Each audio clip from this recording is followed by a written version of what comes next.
Hello and welcome to this Revision Monkey video on what's going to be in the 2022 exams. This video is for the AQA specification and it is for separate scientists studying biology. So at school they might call you separate scientists or triple science, and you have the longer exams, the 1 hour and 45-minute exams. So this paper is based on Biology Paper 1 and it is for the higher tier. So first of all, let's look at the topics that are not going to be assessed in this paper. Those are blood, cancer, antibiotics and painkillers, discovery and development of drugs, and response to exercise. The exam board have also told us what required practicals will be assessed in the paper, and those are microscopes, osmosis, and food tests. So what I'll do for you guys, I'll do a video particularly focusing on the required practicals, and I'll put a link for that in the description a little bit later on when I get round to it. The exam board has also told us what to focus on for the exam. So these topics are cell structure, transport in cells, animal tissues, organs and organ systems, plant tissues, organs and organ systems, communicable diseases, and monoclonal antibodies.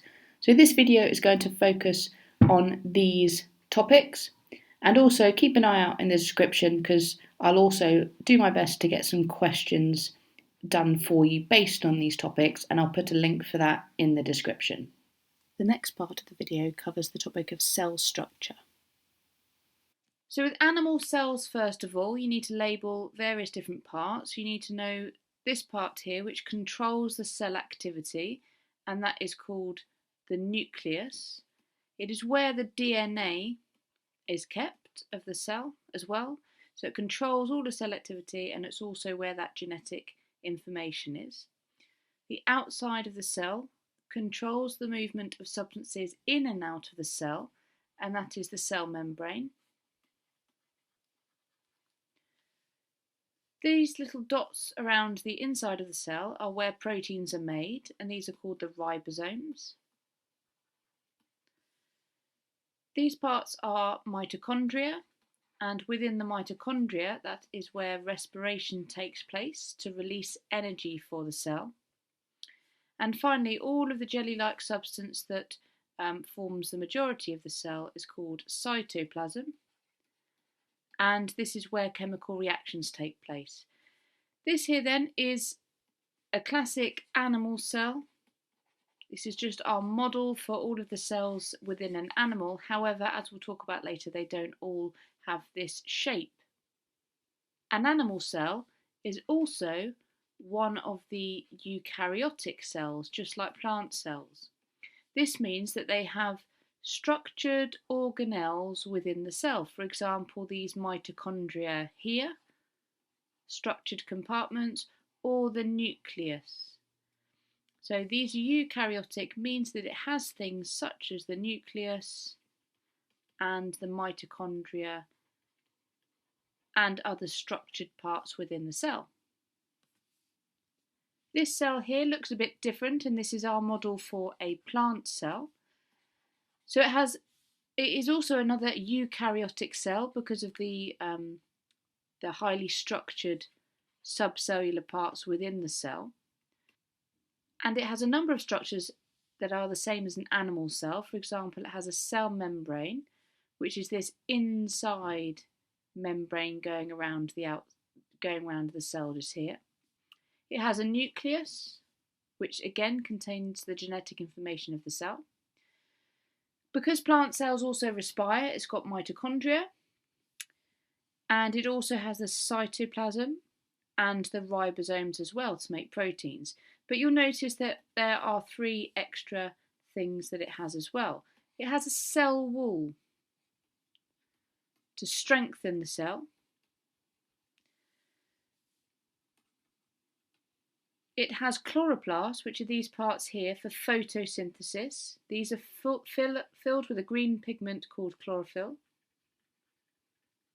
So chloroplasts are full of chlorophyll, which is the green pigment that absorbs the sunlight.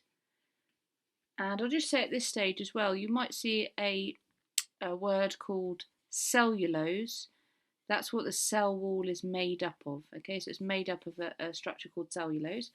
And the final one that's extra, so we've had cell wall, chloroplast, and the final one that's extra in plant cells is this vacuole, and this holds cell sugar and sap, they sometimes call it, so water and sugar held within this vacuole, and it helps keep the cell in a particular shape. The final cell that we're going to look at is a bacterial cell. You may see them with or without this flagellum here. This is just for movement. So you could see just this part of the cell here. Not all bacterial cells will have this flagellum, but you will see that for movement.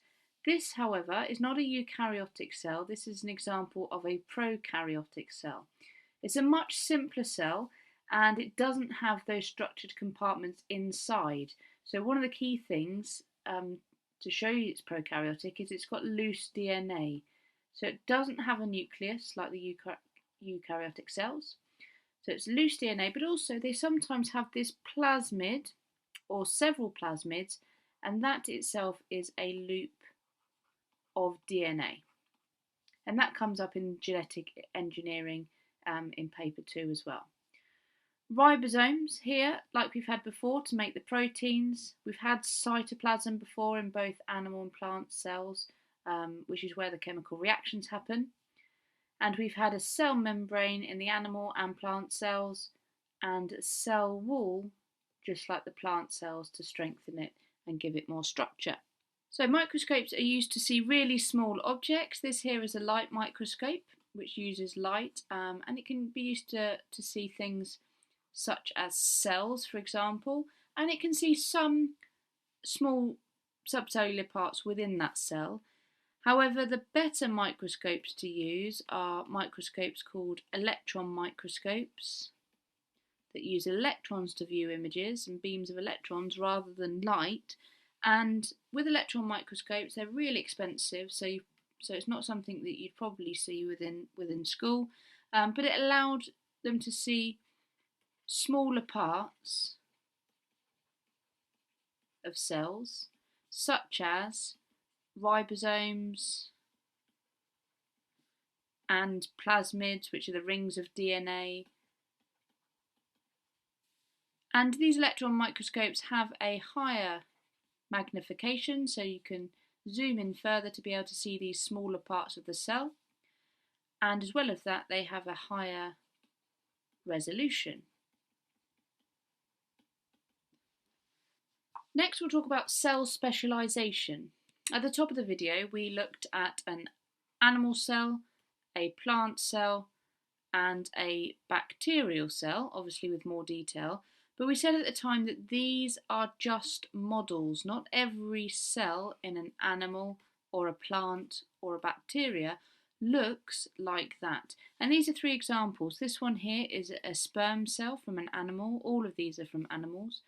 This one here is a nerve cell, and this one here is a muscle cell. And what these cells have done is that they've all gone through a very special process called differentiation. And what that means is they've started off as an undifferentiated cell.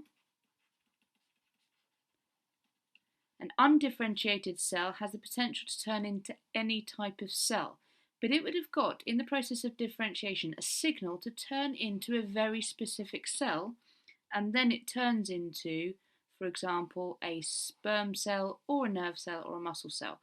So in this case, we say this is a differentiated cell, or sometimes we call that a specialized cell. In animals, most differentiation takes place during development, and after that, the cells can't differentiate anymore. They've already been switched on, turned into a very particular shape, and they will stay that shape and do a particular function. However, in plants, there are very special cells in the meristem tissue that can differentiate throughout their life. So lots of plant cells can differentiate and change into different types of plant cells, whereas in animals, all of that has happened during development, and then as adult cells they cannot change. So how is a sperm cell specialised? Well, it's got things such as a tail for swimming, and it has, in the head of the sperm here, these are lots of mitochondria, and they help to release energy for the movement of the sperm, because if you remember, in mitochondria, that is where respiration occurs. The nerve cell here, you can see it's a very different shape again. It's very long.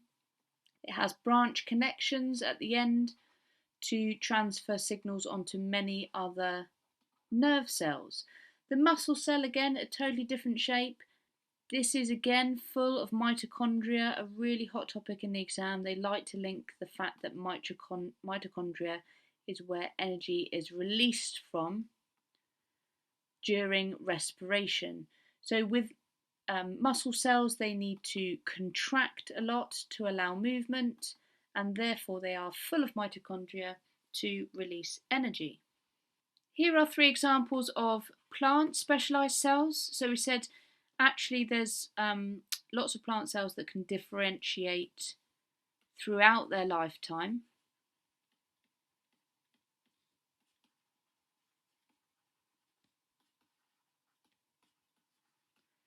But here are 3 very particular examples. This is a very common one. This is a root hair cell. As you'll notice, there are no chloroplasts because it's found underground where the roots are.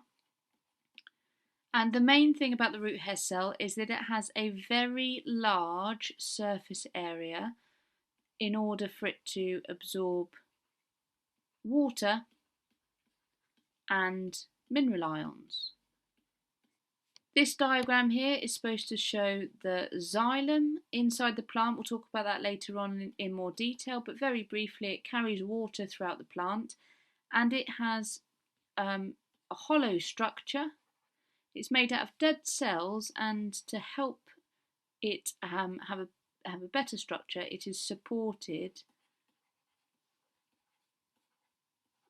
by a structure called lignin in its walls. Again, from a plant here, you've got the phloem. We'll talk about this in more detail later on, but the phloem is a group of cells that are elongated and joined together. They have pores here to allow substances through between cells.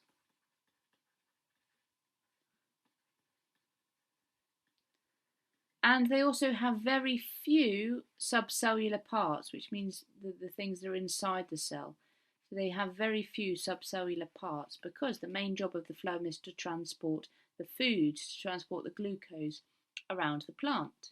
First of all then, we'll look at how bacteria divide through binary fission. So if we start here with one bacterial cell, if you remember they're prokaryotic, so they'll have a loop of loose DNA, and they might also have 1 or 2 plasmids as well. If the temperature is ideal and there's enough nutrients, then these bacteria will divide. So what they'll do is they'll first of all duplicate their genetic information. So they'll make a copy of the circular DNA and they'll make copies of the plasmids as well. Then the cell will elongate and divide into 2. And when it does this, because the loose DNA goes to either side of the cell, each new bacterium will each have a circular loop of DNA. But the plasmids won't necessarily divide equally between the 2 new cells. So in this one, for example, you could well have 3 plasmids and this one just 1. Bacterial cell division by binary fission is very quick. The time for each cell division will depend on the bacterium, but it can take around 20 minutes for each cell division, so they can multiply really rapidly. So after another 20 minutes, you'd get another round of binary fission, the loose DNA and the plasmids duplicating, and then the cells dividing. So you might have to do a little bit of maths as part of this topic. This question here says a bacterium divides every 20 minutes. Calculate the number of bacteria present after 3 hours. So each cell division will take 20 minutes, at which point the number of bacteria will be doubled. So first of all, you need to work out how many cell divisions there will be in 3 hours.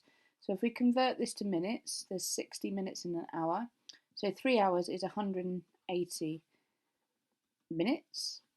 And if we do 180 divided by 20, because this is our cell division, we can work out that there will be 9 cell divisions in that time. So a really quick way to then calculate the number of bacteria is to do 2, and it will always be 2, to the power of, in this case, 9. So it will always be 2 to the power of the number of divisions that you will have within that time frame. So in this case, 2 to the power of 9 will give the answer of 512 bacterium. So if we started with 1 bacterium and it divided every 20 minutes, the number of bacteria after just 3 hours would be 512. If you can't remember to do it this way, you can do it another way by just showing each time that you would double the number of bacteria. So if you started from 1, after 20 minutes you'd have 2, another 20 minutes you'd have 4, another 20 minutes you'd have 8, and so on until you got to your answer of 512 as above. So if you can't remember to do 2 to the power of the number of divisions, then you can do the slower route of working it out to get to the same answer. If you're doing higher tier, you may also be asked to express your answer in standard form, so look out for that. They might not make it obvious, underline it in the question. So in this case, if we're looking to put this into standard form, it would be 5.12 times 10 to the 2. Next, I'll talk you through preparing an uncontaminated culture of bacteria. This is where you want to seed an agar plate with an even spread of bacteria and make sure that only the bacteria that you want to grow on the agar plate will be growing there. So you start off with an agar plate. This is a Petri dish with agar jelly all the way in it. That provides the nutrients. And first of all, you need to sterilise the agar jelly and Petri dish to make sure that there are no bacteria on there to start off with. You then need to have a little metal loop which is going to transfer your bacteria. This is called an inoculating loop. And you need to sterilise this by passing it through a Bunsen flame to kill any existing bacteria that are on the inoculating loop. Then, when this is cooled down, dip this into your bacterial culture that you want. So here we've got a small test tube with our bacteria culture in there. And then once we've dipped it in, we will spread it evenly across the agar jelly and allow it to grow. Final couple of things you want to do. You want to put some tape on the lid once you've put the lid back onto the Petri dish to stop any microbes from the air going in and growing on that plate as well. So we've got tape here to stop the microbes from the air entering, because we want it to be uncontaminated. We only want the bacteria that we've put from our culture to grow on here and nothing else. So we put tape on it. We also store it upside down because we don't want the condensation to drip back onto the agar jelly. So if we leave this in a warm environment, there'll be condensation on the lid, and if we left it this way up, that would drip down and ruin the bacterial culture. So here we have storing it upside down to stop the condensation from dropping onto the agar and the bacteria. The final thing that we need to remember is that we're only going to keep this at 25 degrees C. So in the lab and in the school, we can only keep it at this temperature, because at this temperature we can prevent more harmful microbes from growing. If we get higher temperatures. In industry, they can do it at higher temperatures, but they run the risk of harmful microbes growing on that agar plate. The next part of the video covers the topic of transport in cells. Diffusion, osmosis and active transport are three different ways in which substances can be moved in and out of cells. So, for example, in these three diagrams, we've got blue circles representing water and red circles representing salt. First of all, we're going to show what happens with diffusion. Diffusion is when particles move from a high concentration, which I'll just abbreviate to conc, to a low concentration. So you can see here that there's a higher number of salt particles in the same space compared to over here. So what we see with diffusion is a net movement of particles from left to right, from a higher concentration to a lower concentration until they balance out. They are moving along the concentration gradient. So the gradient we always describe as being from high to low. So if they're moving from high to low, they are moving along the concentration gradient. This is the opposite thing to what happens in active transport. So with this diagram we can show active transport, and this time we've got the low concentration over here and the high concentration over here. If it was diffusion, the salt would move this way from right to left. However, with active transport, this is the movement of particles against the concentration gradient. Just abbreviate that to conc gradient. And instead, the particles move from a low concentration to a high concentration. And for active transport, because this goes against what would naturally happen, this process of transport needs energy, so it requires energy, which the organism will normally get from respiration. So wherever there's active transport, you need energy. So this tends to be associated with cells that have lots of mitochondria to provide that energy for the active transport. The final example will be to show osmosis. And osmosis is the movement of water from a high concentration of water, which is also described as a dilute solution, just like a dilute Ribena would be one with lots of water in it. Okay, so it's a high concentration of water or a dilute solution to a low concentration of water or a concentrated solution, like a concentrated Ribena that you're making. So in this case, what it means essentially is that they're moving from where there's more water particles to where there's less. So the blue here is the water. So osmosis would see the movement of water from a high concentration of the water or a dilute solution where there's lots of water to a low concentration of water through a partially permeable membrane, which is a membrane that only allows certain molecules through. So the last topic is exchange surfaces. First of all, we need to discuss the reason why large organisms need exchange surfaces. And it's all to do with this, the surface area to volume ratio. So which one do you think has a larger surface area to volume ratio out of the elephant and the bacteria? Well, what most people think is the elephant, because they see that larger surface area and they point straight away to the elephant. However, it's the ratio of the surface area to the volume that's important. So we need to be able to calculate this. So apply your math skills here. To calculate the surface area of this cube, we would do the area of one side, so 1 by 1, multiplied by 6 because it has 6 sides.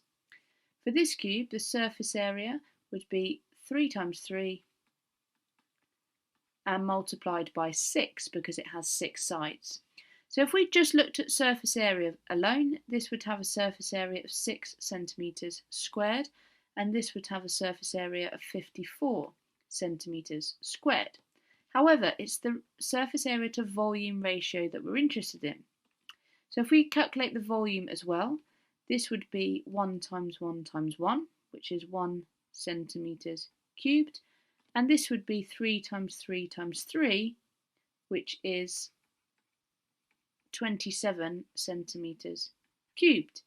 So if we're to write these as a ratio, surface area to volume ratio for this one would be 6 to 1, and for this larger cube it would be 54 to 27. So these exchange surfaces are to increase the surface area. So for example, our lungs here, rather than just being 2 large sacs for oxygen diffusion, they are full of loads of little air sacs called alveoli. And these alveoli provide a greater surface area for the exchange of substances, so we can get our oxygen in quickly and efficiently and our carbon dioxide for out.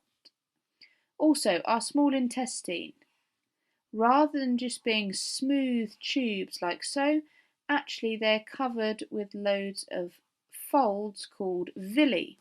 So these villi are very closely associated to blood vessels, and this therefore allows the glucose that's inside the small intestine to leave and go into the blood really efficiently. Without that, the process would be really slow. And the final exchange surface that you need to know about is in relation to fish. So as the fish take in water through their mouths, that passes over gills within the fish, which are very closely associated with blood vessels, so that the oxygen can get straight into the blood. But if we zoom into one of these gills, they have lots of gill filaments that stick out to increase the surface area. So here we have our gill filaments. And also to increase the surface area further, they have these little bumps called lamellae on the gill filaments as well, to further increase the surface area and allow the oxygen to quickly diffuse into the blood. The next part of the video covers the topic of animal tissues, organs and organ systems. This image is of the digestive system, and you're expected to know the organs that are in this system and what they do. So when we eat, we take in food in our mouth. The mouth also has some glands in it called salivary glands, which are involved in the digestion process because they produce enzymes, which we'll talk about later. The food goes down your gullet, otherwise known as your esophagus. Esophagus is the word they're likely to use in the exam. And then it goes into your stomach, which is over here. Your stomach contains an acid called hydrochloric acid, which I'll write as HCl. That kills any bacteria that you consume when you eat the food. And the stomach also churns up the food and aids in the digestion process. After the stomach, the food goes into your small intestine, which I'm just going to abbreviate to SI here. Your small intestine, that is where most of the digestion happens. It has folds called villi, which are providing a large surface area for digestion of small soluble molecules that can dissolve and move across the membrane. So these folds in the small intestine, these villi, have a close network of capillaries next to them as well. So there'll be capillaries nearby and wrapping around so that small molecules can move out of the villi into the bloodstream, things like glucose and amino acids. After the small intestine, your food will go into the large intestine, which I'm just going to abbreviate to LI, and this is where excess, which is the extra water, is absorbed. So it's a bit of a sloshy mess when it goes into your large intestine, and then any excess water is absorbed back into the bloodstream, and then it will start to form the feces as it goes around. That feces will get stored in the rectum and finally will be excreted from the anus. So that's the food, that's the organs that the food moves through. You also get some other organs involved in the digestion process. This yellow organ here, hiding behind, is called the pancreas. And food does not go through the pancreas, but it is involved in digestion because it produces the enzymes, which we'll talk about later. Secondly, the liver, which is this large organ here, and the gallbladder, which is just next to it, are both involved in digestion. However, the food does not go through these organs. These two organs are involved in digestion because of bile. The liver produces bile and it is stored in the gallbladder.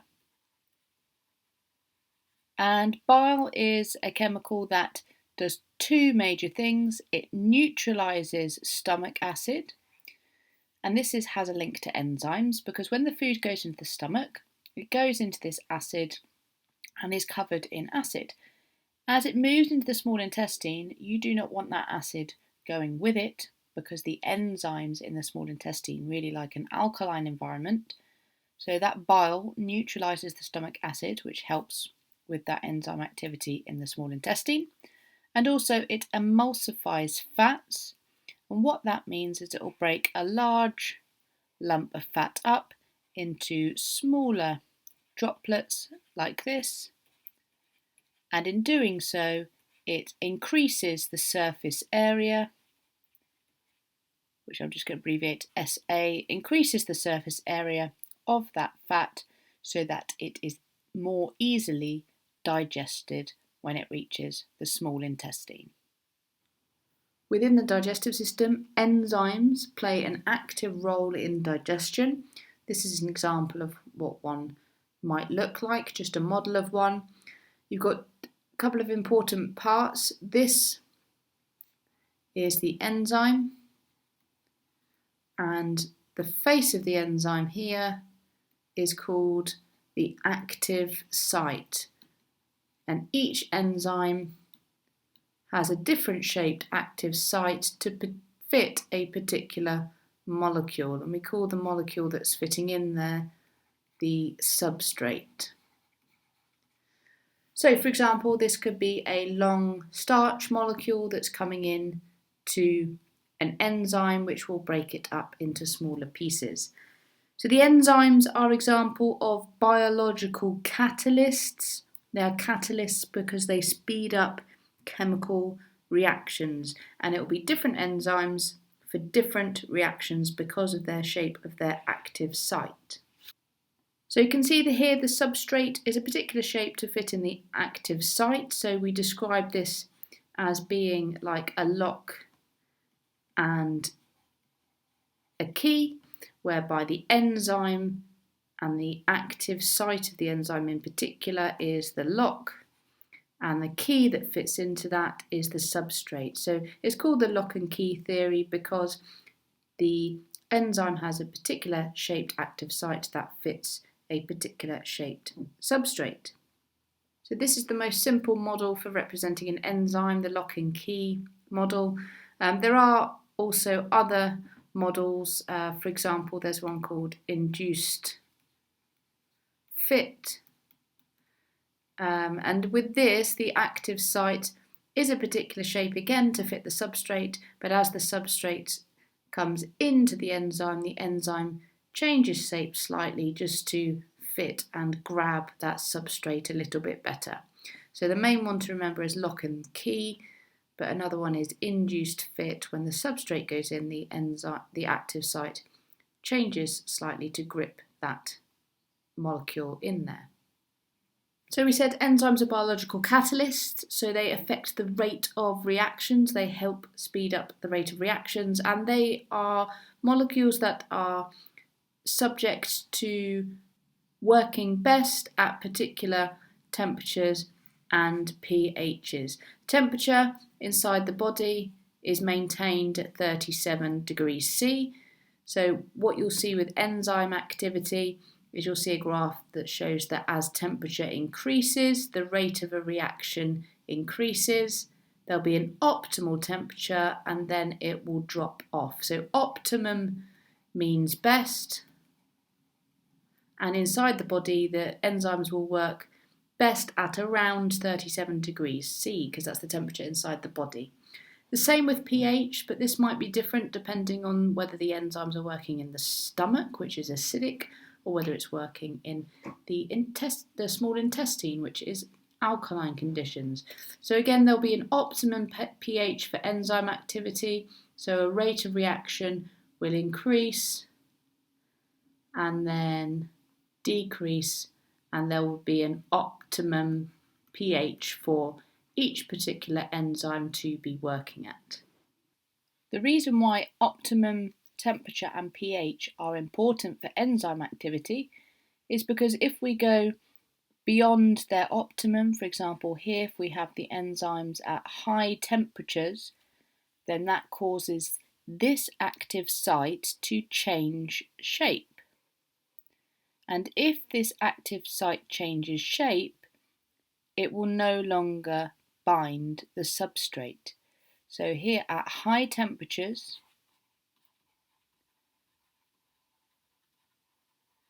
the enzyme denatures. Okay, we don't say that it is killed or it dies because it's not living, it's just a protein, it's not a living thing. So enzyme denatures, we have to say instead, and what that means is the active site changes shape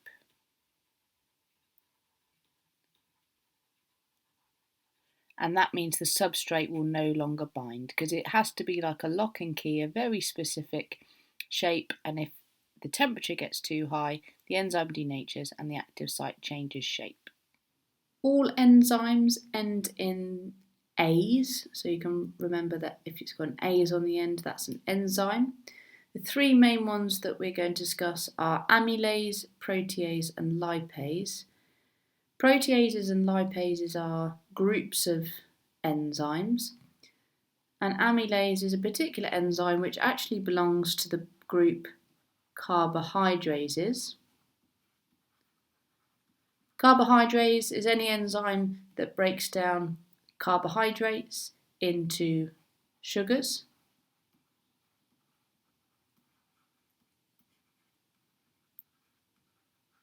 And the particular one that you'll see talked about most in the exam is amylase, which breaks down particularly starch into sugar. So you may well have learned about carbohydrases. They break down any carbohydrates into sugars, and amylase is just a particular carbohydrate. Amylase is produced in the salivary glands and in the small intestines, and it also works there in both places. Protease is produced in the stomach and the small intestine, and it also works in those two places. And lipase is produced and works in the small intestine. So you'll see most of the digestion is happening in the small intestine because all three enzymes are working in there, breaking down the large molecules into smaller ones. Amylase breaks down starch into sugar. Protease breaks down protein into amino acids. And lipase breaks down lipids, which are fats, into fatty acids and glycerol. All three enzymes are also produced in the pancreas. Digestion doesn't happen in the pancreas, but the pancreas will produce these enzymes and then transfer them into different organs of the digestive system. So within this small intestine here, the folds of the small intestine have a large surface area. They have lots of folds called villi. Anytime in science you see a shape like this, I want you to always think of the fact that that has a large surface area, which I'm just going to shorten to SA for short, large surface area. And this is accompanied by a close network of capillaries, so that the food molecules that have been broken down into small pieces can pass from the small intestine into the bloodstream. So, for example, your sugars, your amino acids, your fatty acids, and your glycerol are really small molecules that can be transported into the bloodstream and then passed around the body. And then they can be used as part of your metabolism, which is the sum of all the chemical reactions in your body. As part of your metabolism, one of the things that will happen is these small molecules, when they're transported to different areas of the body, they might be turned into large molecules again. For example, if we had the fatty acids and glycerol combining again, you have one glycerol with 3 fatty acids, and that would make a lipid molecule, and that can be used to deposit a layer of fat in your body, for example. And some of the sugar will be used straight away for respiration, which happens in all cells of your body. One of the organs they'd like you to focus on is the heart. The bottom chambers of the heart are called ventricles, and the top chambers of the heart are called atria. So as you look at images of the heart, you have to imagine it as if you're looking at it inside a person. So this side of the heart is actually the left, and this side of the heart is the right. So we have a left atrium here and a right atrium here, but the plural is atria. So inside the right atrium, you have some special cells called pacemaker cells. And the pacemaker cells are a group of cells that control your natural resting heart rate. So anybody that has a disorder affecting their natural heart rate, if they've got irregularities with their resting heart rate, they may well have an artificial pacemaker installed. And what that is that's an electrical device which will correct the heart rate, correct any irregularities in your heart rate to bring your natural heart rate back to a regular beat. There are 4 major blood vessels that we need to be aware of. The first one is the aorta. The aorta takes blood from the left ventricle here out away from the heart to the rest of the body. So because it's moving blood away from the heart, that is an artery. Artery moves blood away from the heart. And this left ventricle actually has a very thick wall, much thicker than the right ventricle, because this has to push the blood all the way around the body. And when the blood goes around the body, oxygen will diffuse out of the blood into other cells so that they can use it for respiration, and the blood will return back to the heart as deoxygenated blood through the vena cava. So the vena cava is the main vein that brings blood back to the heart. So arteries bring blood away from the heart, veins bring blood back to the heart. So blood will come in to the vena cava like so, and into the right ventricle. But now this blood doesn't have very much oxygen in it because it's given it to the other cells in the body. So the next place the blood needs to go is back up to the lungs, and it does that out of the pulmonary artery. So the blood goes out of the pulmonary artery into the lungs. So anything to do with lungs is called pulmonary, and it's an artery because it's taking blood away from the heart. So it goes out of the pulmonary artery to the lungs, where gas exchange will take place and the oxygen will be diffusing back into the blood. And then finally, from the lungs, the blood will go through the pulmonary vein back into the heart. So pulmonary because it's to do with the lungs, and vein because it's coming back to the heart. And then that will go into the left ventricle and out of the aorta again. So you'll see we've talked about two circuits. If this box is the heart, just put a H for the heart, we've talked about one circuit via the aorta taking blood to the body and the blood returning through the vena cava back to the heart in one circuit. And we've talked about blood leaving through the pulmonary artery to the lungs through the pulmonary artery and then back from the lungs through the pulmonary vein to the heart. So you can see in humans we've got two circuits. We've got one circuit going to the body, one circuit going to the lungs, which is why it is called a double circulatory system. Inside the heart, between the atria and the ventricles, you have valves which control where the blood is positioned within the heart at different times. So they open and close, allowing movement from the atria to the ventricles. And also, finally, not shown on this diagram, but the heart itself needs a supply of oxygen. So the heart itself is covered in coronary arteries, which supply the heart muscle with its blood supply. So these are coronary arteries, and these are the ones that can be blocked up with cholesterol deposits and cause coronary heart disease. So the three main parts of the lungs we need to know about are the trachea, which is the windpipe going into the lungs. This branches out into two branches called the bronchi. So that's the plural, the bronchi.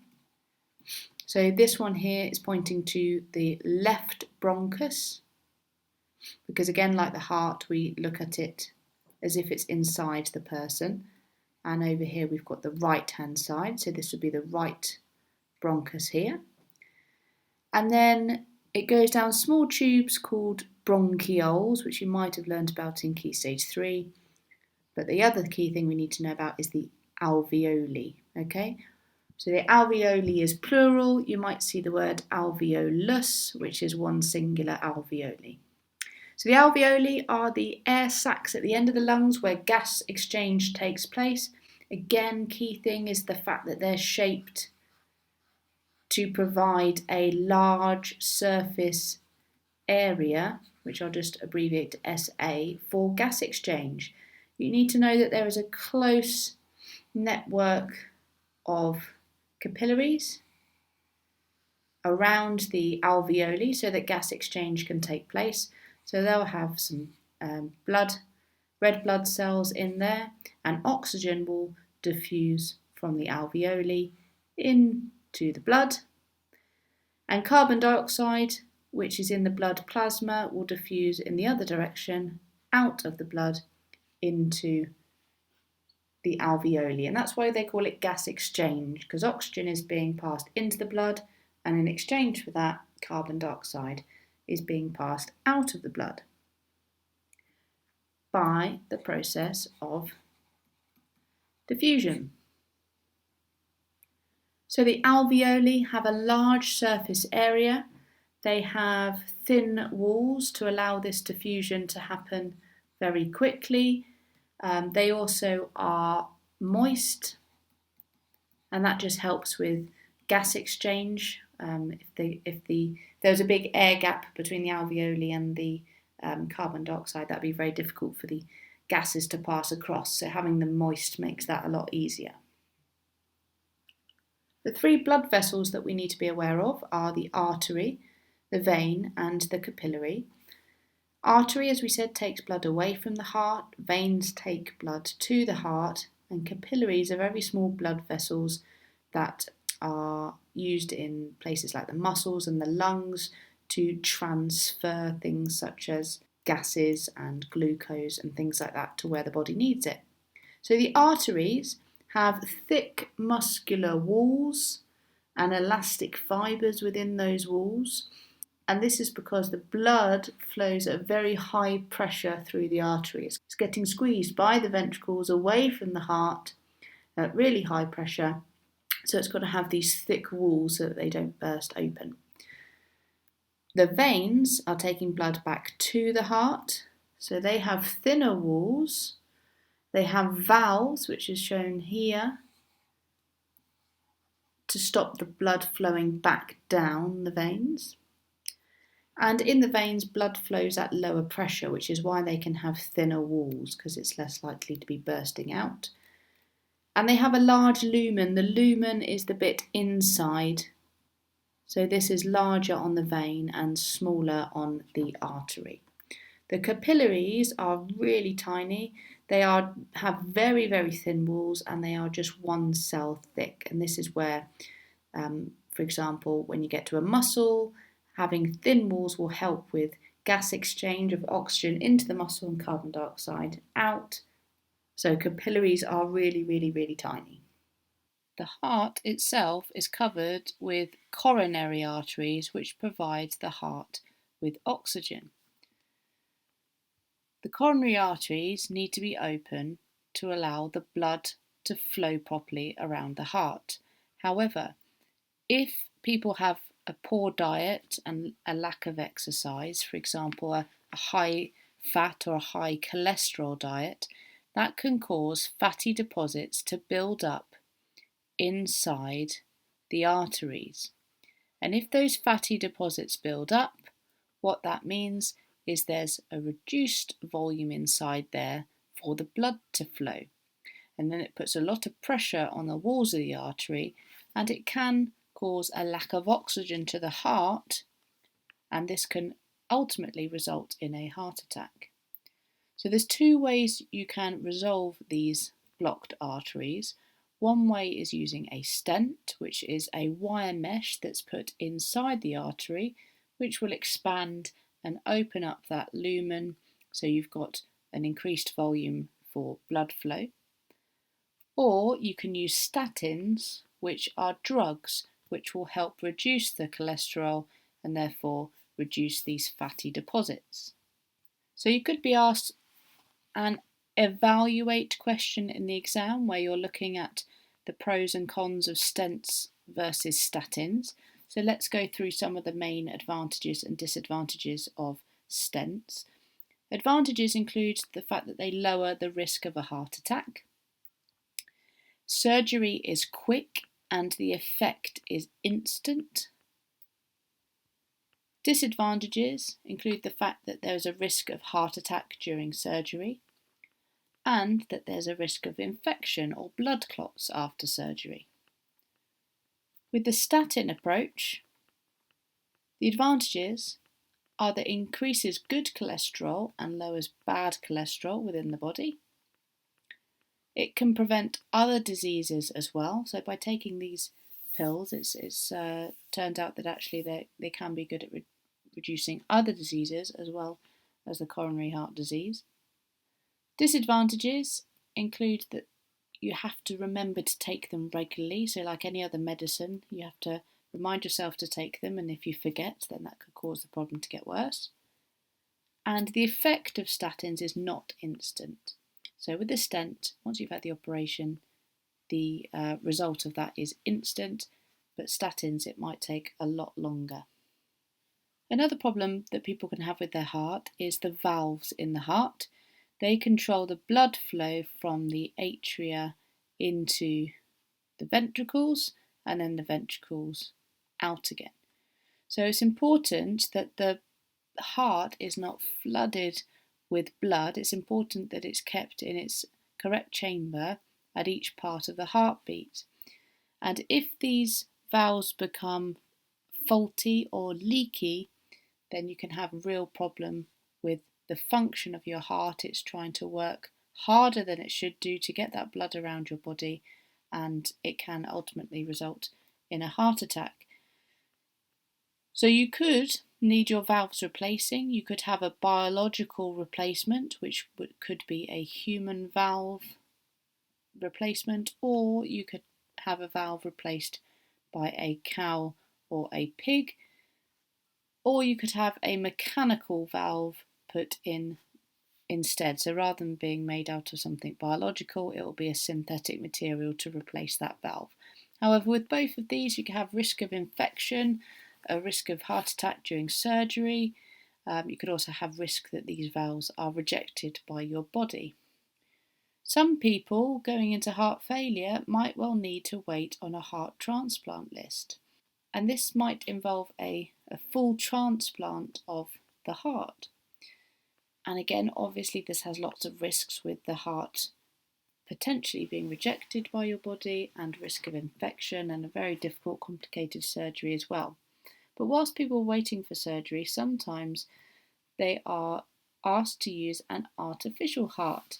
So you can see this gentleman here, he has got tubes running into a backpack here, and in this backpack there is an artificial heart, which is a pump helping his blood flow properly around the body, because essentially all the heart is a pump. So whilst he's waiting for the transplant, he's using this artificial heart, which obviously has problems as well because it's a mechanical and electrical device, so that has risk of failure as well. The last part of this unit looks at health and disease. Health is the state of physical and mental well-being, and the type of disease discussed in this topic is non-communicable disease, which is disease that cannot be spread between organisms. So they're disorders that you can't catch from each other. So things like diabetes and cancer you can't pass on to other people. But there are risk factors that could increase your likelihood of getting a non-communicable disease. Risk factors could be lifestyle or environmental risk factors.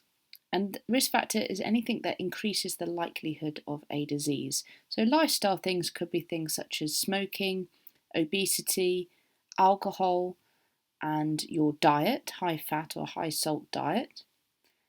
And risk factors for the environment could be things such as air pollution where you live or where you work, how much UV exposure you're getting, for example, if you had a job where you're always working outside, and perhaps something specific, for example, if you have a job working with asbestos, which is a chemical that can cause a disease called asbestosis.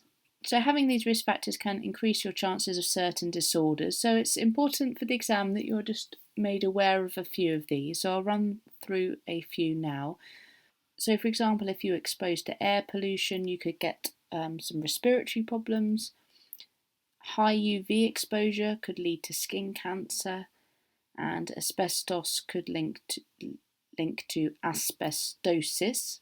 So let's now look at some of those lifestyle risk factors. So for example, smoking and alcohol can lead to disorders in unborn babies. If you smoke or drink alcohol during pregnancy, you can get underweight babies, you can get babies with fetal alcohol syndrome, for example. Alcohol consumption can also lead to liver and brain function, so liver disease, for example, cirrhosis of the liver, problems with your brain. Obesity can lead to type 2 diabetes, can also put lots of pressure on the heart and contribute to heart disorders as well. Smoking can cause cancer and lung disease. Smoking, obesity, and a high-fat diet are also contributors to cardiovascular disease. So there's lots of these risk factors that increase your likelihood of getting certain diseases. As well as these lifestyle and environmental risk factors, it's becoming increasingly the case that your genes can actually increase your likelihood of getting certain disorders.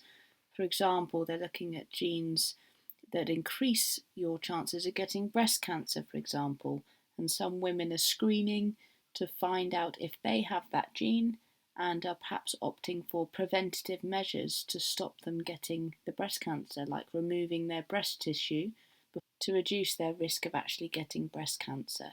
So as well as your lifestyle choices, your risk factors, environmental risk factors, actually your genes can play a part in increasing the likelihood of you getting certain disorders. Diseases can also interact with each other. That means if you get one disease, that can also increase your likelihood of getting another disease. For example, if you already have a weakened immune system, you're more likely then to suffer other infectious diseases. If you have viruses in your cells, that can be a trigger for some cancers. For example, the HPV virus in women can be a trigger for cervical cancer. Immune reactions caused by a pathogen can also trigger allergies or rashes or asthma. So if your body is responding to a particular bacteria or virus or other pathogen entering your body, that can cause other issues as well. And also, severe physical health can lead to mental health issues.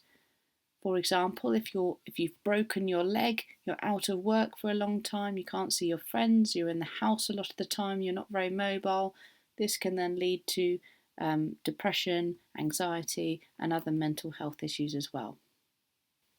The next part of the video covers the topic of plant tissues, organs, and organ systems. So this image shows the cross-section of a leaf at the top. This layer here is called the waxy cuticle, and the whole purpose of the waxy cuticle is to prevent water loss from the plant. Where water is lost through the plant is through the stomata, which are the holes at the bottom, and these are controlled by these cells either side called the guard cells. Now the plant actually doesn't really want to lose water, but the stomata is open to allow carbon dioxide in and oxygen out. So to allow that, unfortunately, water is also lost out of the stomata. But the guard cells can help control the amount of water lost. So if the plant doesn't have much water available, then these guard cells will lose water and become flaccid. And when they are flaccid, that will cause the stomata to close. When there is plenty of water available, the water will move into the guard cells by osmosis, and they will fill with water, and that will allow the stomata to be open. And when they're filled with water, we say they are turgid. So with these guard cells, they have a very thin outer wall and a thicker inner wall, and that helps them make these shapes to open and close the stomata. Other parts of the leaf then, the top and the bottom of the leaf have a layer of tissue called the epidermal tissue, which is similar to the epithelial tissue in animals, in which it just covers the bottom and the top of the leaf. It's quite thin to allow sunlight to come through the top. The tissue underneath, which comprises B and C, both of those layers, is called the mesophyll tissue. Layer B is called the Palisade Mesophyll because it is made up of these Palisade cells. These are specialised plant cells which are full of chloroplasts because this is where the majority of the photosynthesis takes place. Underneath the Palisade Mesophyll, this section C here, which is this section, is called the Spongy Mesophyll. And the Spongy Mesophyll has lots of gaps for gaseous diffusion. What this means is it allows carbon dioxide to move through this spongy layer and reach the Palisade cells at the top where photosynthesis can take place. The final tissues that we need to know about is this bundle just here. This is a cross section with loads of tubes in it, and you probably won't need to know the word of the tissue, but it's vascular tissue. But you do need to know it's made up of tubes called the xylem and the phloem. The final plant tissue that you need to know about is the meristem tissue, and this tissue is found in the tips of the roots and the shoots. And linking back to stem cells, this meristem tissue is where our undifferentiated cells can come from, and these cells can turn into any type of plant cell. The next section is on the process called translocation. Translocation is the process by which food is transported, food or sugar is transported through the plant. And this involves one of those tubes that we looked at in the leaf called the phloem. And if we looked at phloem, it will look something a little bit like this, where the cells are connected together, they're elongated, and between the cells there is pores to allow the substance to flow through. Now the food goes in both directions, the food or the sugar goes in both directions through the phloem, so it could move up or down the plant. Here we've got pores in the end wall to allow the sugar to move through. And the cells themselves have very few subcellular parts because they don't want anything to get in the way of the sugar that's moving up and down. So within the plant you will have translocation from the point that the sugar is made in the leaves in photosynthesis. And when the sugar is made, the phloem will then transport that around the plant wherever you need it. So you may need it for respiration over here, or you may need it, for example, to be stored underground. Transpiration, on the other hand, is water loss from a plant. And this movement of water occurs in the xylem. So we said the phloem carries the sugar and the xylem carries the water, but the movement is a little bit different. First of all, the xylem is actually made up of dead cells, and because they're dead, they need a little bit of support. So they are strengthened, the walls are strengthened by a molecule called lignin. Then water can only move upwards. Whereas we said the food or the sugar could move in both directions in the plant, in the xylem the water only moves upwards. And as well as the water, you might get ions as well that have been brought up through the roots moving up here. So the water and ions move upwards. And this is called the transpiration stream. The movement of water through the plant is the transpiration stream, and it's continuous. As soon as water is lost out of the leaves through the stomata, then more will be drawn up through the xylem tissue into the leaf and so on. So as soon as that happens, water is drawn up from the roots through the xylem and out again. So it's a continual transpiration stream. So there are different factors that affect the rate of transpiration. First one we'll talk about is light intensity. And if you increase the light intensity, you increase the transpiration rate. So the more intense the light, the more the water is going to be moving through the plant and out of the plant. So this is going to be happening in the daytime because the stomata are open, trying to get those gases in for photosynthesis. The stomata are going to subsequently lose lots of water and we're going to have a really high transpiration rate. If you increase the temperature, you also increase the transpiration rate because you have more water evaporating from the plant. So if you've got a hot day, you're going to have particles with more energy and you're going to have more evaporation out of those stomata. With airflow, if you increase the airflow, so if there's more wind, for example, you will increase the transpiration rate.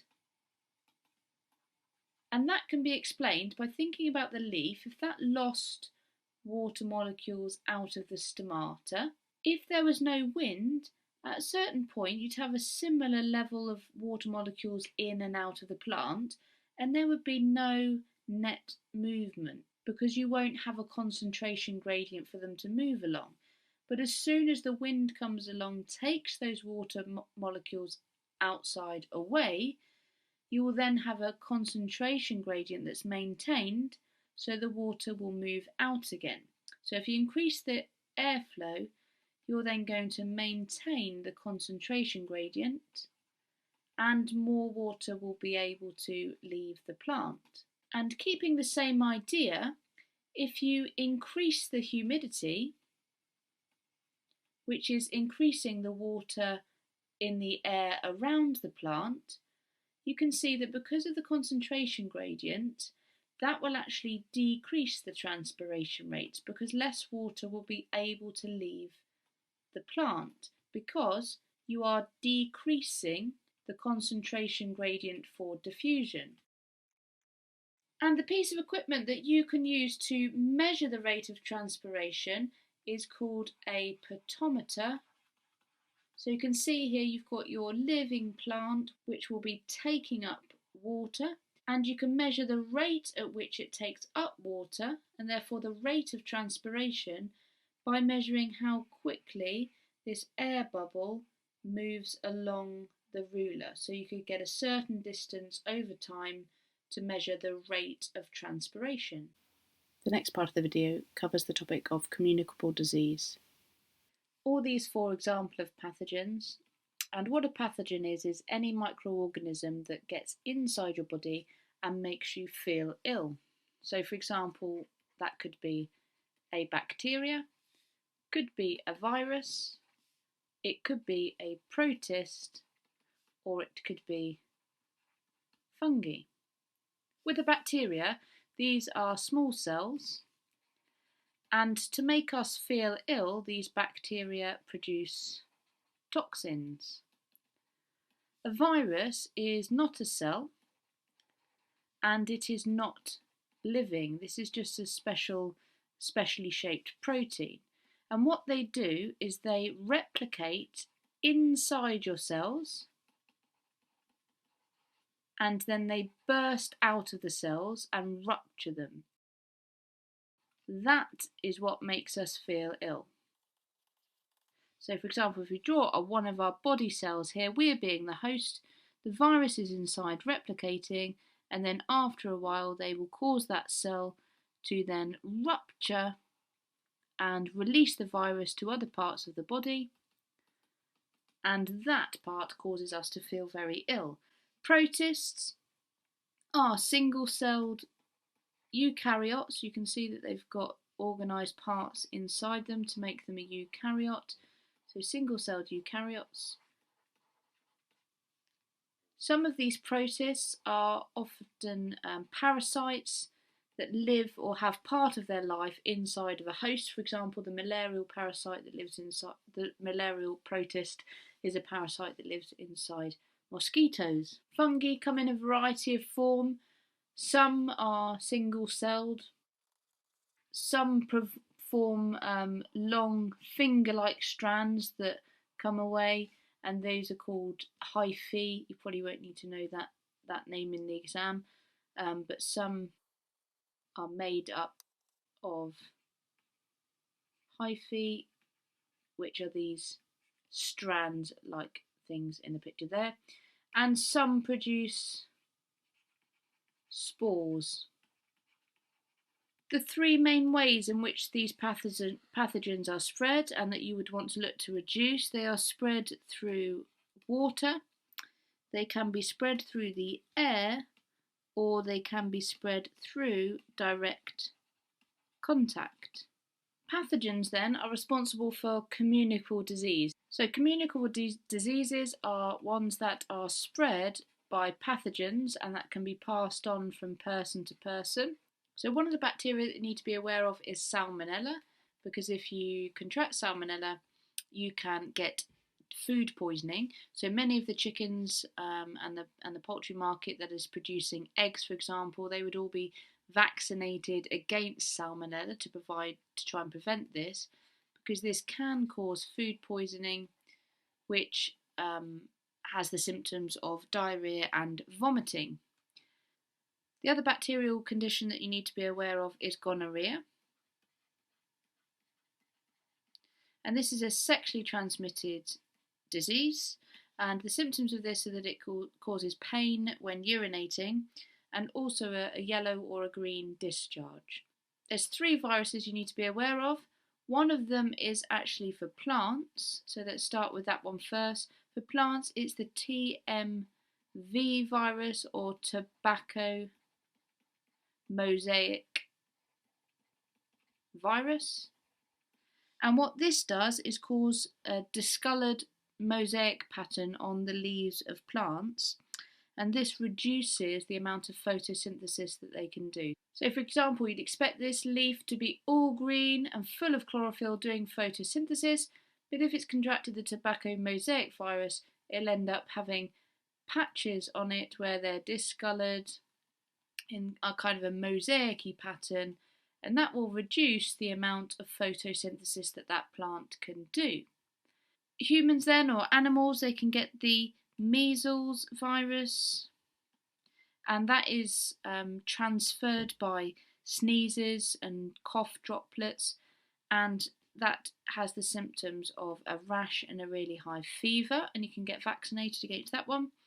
HIV is another really deadly virus. It can either be contracted through as a sexually transmitted disease or by people sharing drugs needles.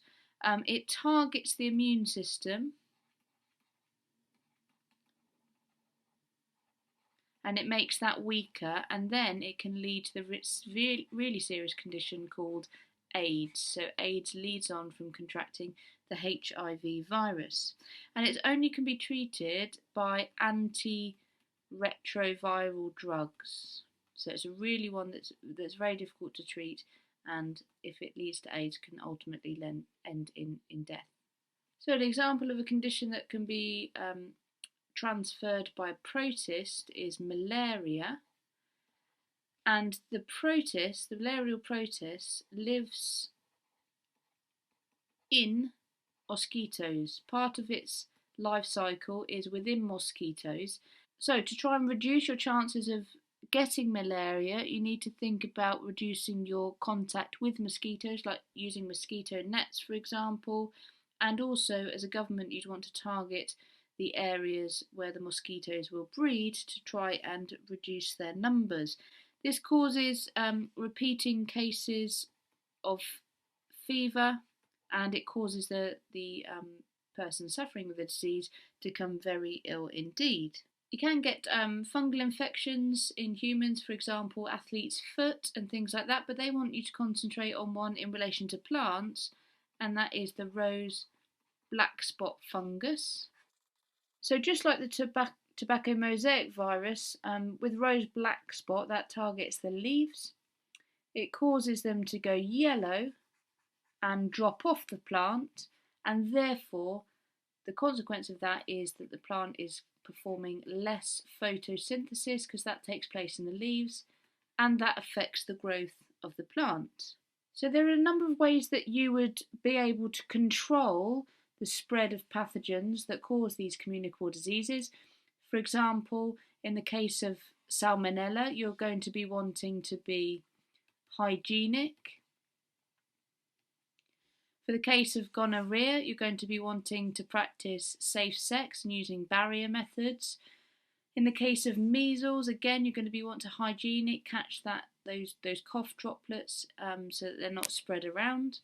With malaria, you're going to want to target the vector that's carrying the disease, in this case, the mosquitoes.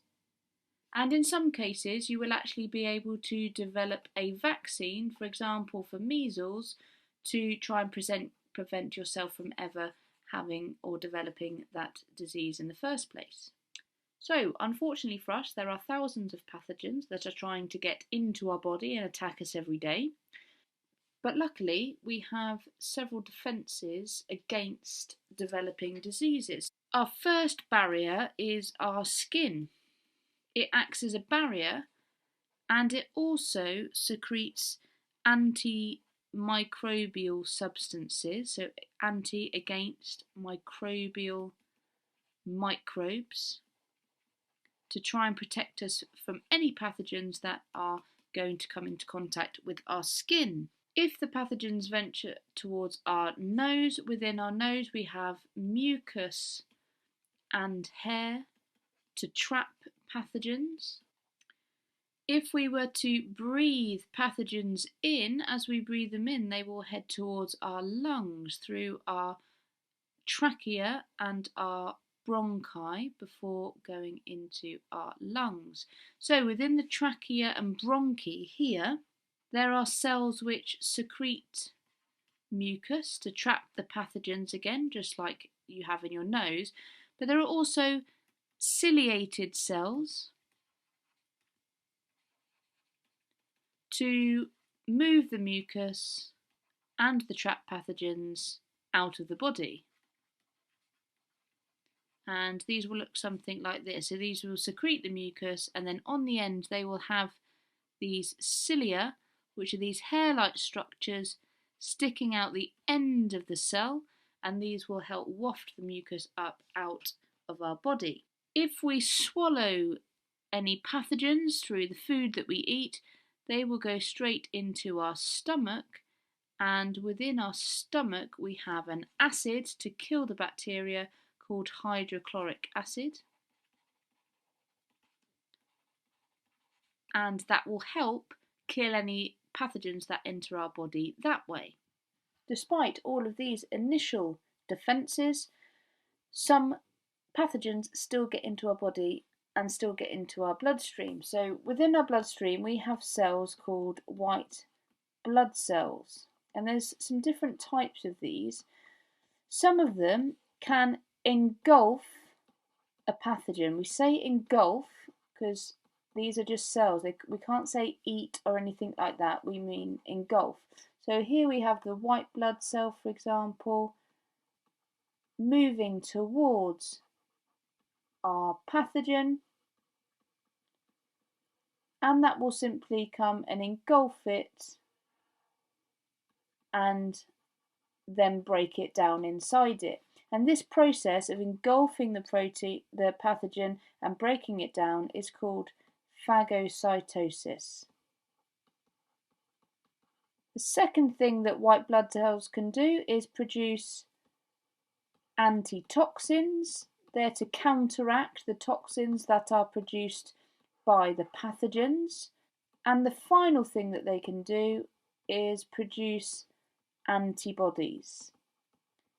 And these antibodies are very particular shaped molecules that will fit onto the pathogen. So this is the antibody, and this which is stuck to the pathogen, for example this could be bacteria, well these on the outside are called antigens. When the white blood cells release lots of antibodies, they will go and fix onto the antigen like so,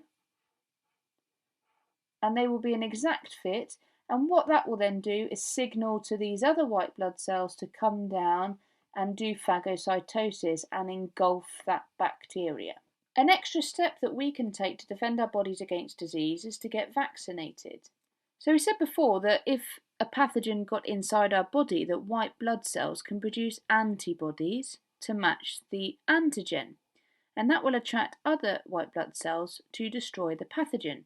However, this process of making an absolute match for an antibody to an antigen takes quite a long time, and by then the pathogen might have replicated lots and caused us to be very ill. So instead what we can do is give our bodies a trial run, and what we'll do in a vaccination is we will inject dead or inactive pathogens into our body. So for example, when you've had the measles virus, inside that vaccine is dead or inactive measles virus ready to go into your body. But the pathogen inside will still have the antigens. So your body will start to work out the particular shape antibody that it needs to make to fix onto that antigen. But you are not at risk from actually getting a disease from that virus or that bacteria, because they are dead or inactive. So it's harmless to you, but your body has time for your white blood cells to make the very particular antibody to fit on that antigen, so that if you were ever to get in contact with that bacteria or virus again, your white blood cells would straight away kick into action and be able to produce the antibodies and protect you from those pathogens dividing and making you feel ill. So examples that you might be aware of, MMR for example, that is a very famous vaccine because that contains 3 vaccines in one. It's a vaccine for the measles, mumps and rubella. So this is one way that we have controlled a lot of communicable diseases, and we can prevent a lot of epidemics by putting in vaccination programs where we start to see a particular pathogen spread amongst a community. The next part of the video covers the topic of monoclonal antibodies. Moving on to monoclonal antibodies then. Mono, a single, clone, all the same, lots of them, antibodies. So don't forget, antibodies are the thing that latch on to antigens, which are just protein markers on the outside of pathogens and hormones and loads of things. So you're going to want to make something that matches the antigen. So let me take you through it. To do that, you have got your pathogen or your hormone or whatever protein that you want, and you are going to inject that into a mouse, and it's going to have these specific antigen markers on it. Now the mouse is going to identify that as a foreign body, and it is going to start producing B lymphocytes, which are the white blood cells that are producing the antibodies. So the mouse produces B lymphocytes. Now, these produce the monoclonal antibodies. These are the antibodies that are going to fit perfectly on the antigen because the mouse has recognized it, and over time it's worked out the antibodies to make. However, if you wanted to produce lots of them, this is a very, very slow process. So to speed it up, we combine our B lymphocytes with a tumour cell. So this here is a tumour cell. Tumour cells divide rapidly, so combining those together, we produce our tumour bound with our B lymphocytes with these monoclonal antibodies, and this is called a hybridoma. Now this will rapidly divide and it will be producing the antibodies that we want. So our final step will just be then to purify the antibodies, getting rid of the tumour part of it, and we can bottle those up and sell them as our monoclonal antibodies. And we can use these to test lots of things. We could use these in some treatments that we'll talk about in a minute, but they're all the same. So one use that we'll talk about is pregnancy tests. In this pregnancy test that we've got here, it's a small piece of plastic with 3 parts to it. This is the part here that the woman would urinate on. It contains a blue dye, so blue beads of dye, with the monoclonal antibody attached. Now in this stage, these blue beads and the monoclonal antibody can move, so we call these mobile, whereas in this stage, they are the same antibodies, okay, so still the monoclonal antibodies that we're looking for, but they're in a fixed position.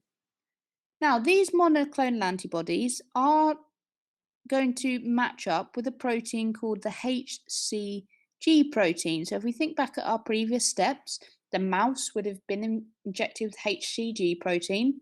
That would have made the B lymphocytes that would have been combined with the tumour to make the hybridoma, and we finally produce these antibodies. So we stick some fixed ones here, and we have some mobile ones here that can move. Now this is the difficult bit. I've coloured these differently to help. In the end window, you have antibodies to the antibody. What that means is they will match up perfectly and bind any antibodies that move from here to there. Okay, so these are antibodies to the antibody. Now, the reason you need this is because you need a control. You need to prove that the pregnancy test has worked. Otherwise, somebody might think they're not pregnant if, as we talk about in a minute, if the urine gets stuck there, they might think they're not pregnant because the test is broken. But actually, if you've proved that it's worked, what will happen is when she urinates on the window here, the blue beads will then be able to move because they're in liquid, and they will move along. If she has no HCG in her urine, it won't bind here and it will go all the way to the end as a control. So let's look at that not pregnant first of all then.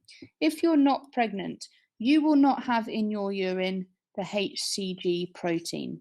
So you will just urinate on here and the blue beads will move. They will not bind here because these are the antibodies for the HCG. They will go straight here and they will bind to these antibodies. And you will have a blue line, or whatever colour the pregnancy test is, in the window here to prove that it's worked. So if you have a window that's empty, followed by a window with a single line, that means that you are not pregnant. However, if you are, sorry, it's just showing the urine on there, lovely.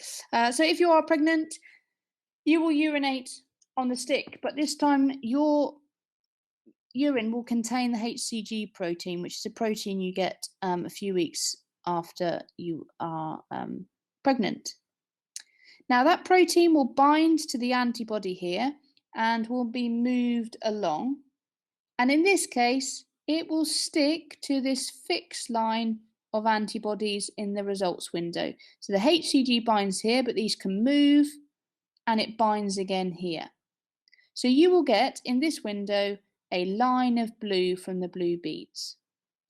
However, some of the antibodies will also move along to the final control window and give you a reading to show that the pregnancy test has worked just like before. So 2 lines meaning you're pregnant, and previously nothing in here, and a single line meant you were not pregnant. Monoclonal antibodies then have some really useful uses. Once you've made them, you could have, for example, made one to target cancer cells. And you can attach to the antibody several things. You could attach a dye or perhaps a fluorescent protein or a fluorescent dye. You could attach, this could be a drug, for example, so that your antibody is only going to target specific cells. It's not going to damage any other cells in the body. Let's say, for example, we talk about a drug first of all. If this was a monoclonal antibody for a cancer cell, then this would take the drug and it would bind to the cancer cells perfectly on their antigens, and that drug will therefore then kill and attack the cancer cells. It won't do that to any other cells in your body because they're specifically the monoclonal antibodies for the cancer.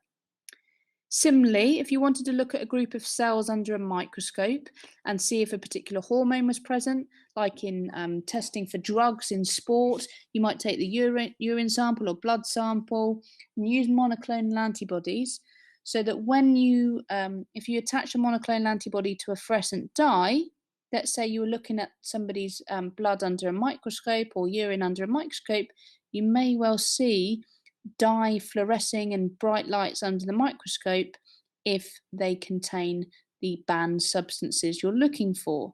So you might want to use something as a signal to identify something under a microscope or an actual drug attached to it. So people thought these were great and they were going to be used really, really often, but unfortunately at the moment, because they've got quite a lot of side effects, they're not quite used as much as they were expecting when they were first discovered. Thank you very much for watching. Please do look out for the required practical videos for 2022 and practice questions. I'll add these links to the description as soon as they're done.